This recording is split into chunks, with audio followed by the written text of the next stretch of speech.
Welcome back, everyone. This is NYU Grad's Daily Podcast. I'm recording this after market hours on Monday, November 13th.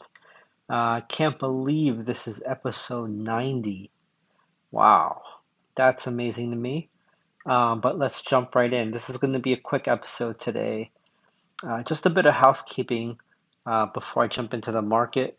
I want to let you guys know I'm taking a quick breather, just a vacation for a quick getaway.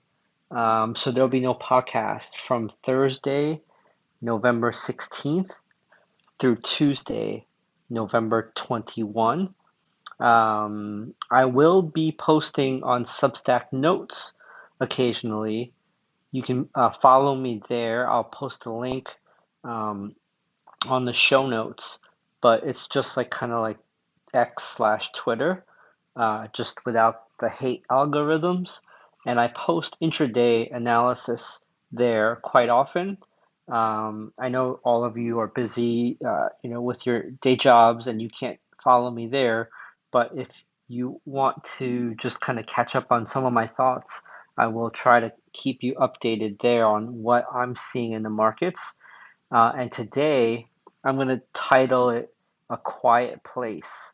If you've never seen the Netflix movie A Quiet Place, I highly recommend. They actually have two, part one and part two. Um, it's done really, really well with minimal talking, which is quite a challenge. But I definitely recommend you check it out. It's a scary movie, so be mindful if you have children around. Um, but let's jump right into this. So the volume today was very low. Like what I'm talking about is like the S&P, SPY, the average daily volume is about 85 million shares traded. We were at like 48 million shares traded last time I checked. I'm not going to look at the specific number because at this point I'm just letting you know it was like 50 to 60% of average daily volume. And looking at the breadth numbers, we had 178 new highs, but 330 new lows. So we're still outpacing 2x on new lows, which is not good. That's what stuck out to me today. When I take a look at the Dow Industrials, it just kind of flatlined all day. It was up 54 points. NASDAQ was down 30 points, not a big deal. And the S&P was down 3 points. What did kind of stick out to me though, um, while not big moves, you did have Microsoft down 0.81, Apple down 0.81, Amazon down 0.68. Nvidia was up about 0.5%, up 0.59%, but Tesla was up 4.22%. So Tesla is finally catching a bounce here, which is good for a lot of folks that I know that own Tesla stock. It seems like anyone that owns a Tesla car owns Tesla stock, at least in my circle of friends. Eli Lilly has been a very strong healthcare name. It has come down a little bit, just a pullback, but it bounced again today, up 2.51%. That's really it. I mean, nothing really stood out to me today. It was just such a slow moving tape. Basically, if you want to know why it was like this on Monday, it's not a holiday. It felt like one. It's because on Tuesday, November 14th, pre-market hours, the CPI numbers come out, and CPI measures inflation. Um, so a couple things are going to happen.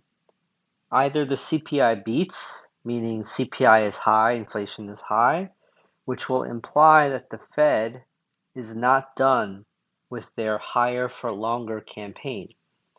and that is going to sink or pressure risk assets down. If the CPI numbers fall from previous months of data, it implies that inflation is moderating and the Fed will become teddy bears versus grizzly bears. That's, it sounds so comical. It sounds so, uh, it's like a children's book, right? Like we're talking about our wealth, trading, stocks, and this is what we have to deal with. Adults listening to adults tell us stories. And most of the stories are based on fake data or massage data. Um, I'm not sure if you know this, but things like the CPI data, unemployment, all of these metrics, the equation has changed uh, from now since like the 80s, and the government always changes the formula to fit their needs and their narratives, right?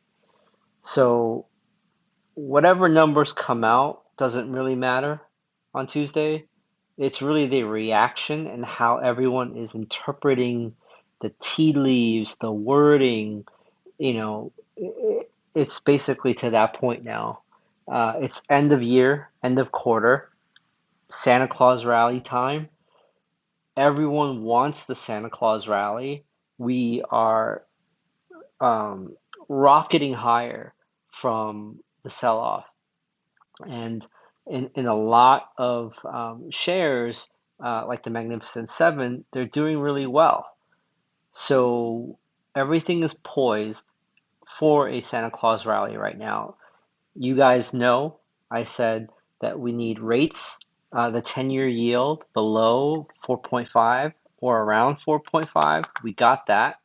Um, right now, we closed at 4.6, so it's not crazy, right? Like if we stay in that 4.5, 4.6 level, it's better than 5% where we were at just a month ago or a few weeks ago. And then you have the Magnificent Seven roaring higher, holding up the market. That's all we need. But if we lose one, if we lose one of those two things, we're going to sell off and it's going to shock everybody. If we lose one of those two things, but somehow breadth improves, like I report on this every day, you hear it.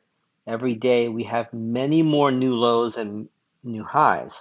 So if we lose interest rates, or if we lose the Magnificent Seven, and we gain breadth somehow, which is almost, I think, impossible because of the weighting of the indexes. Um, yeah, it's, let me backtrack.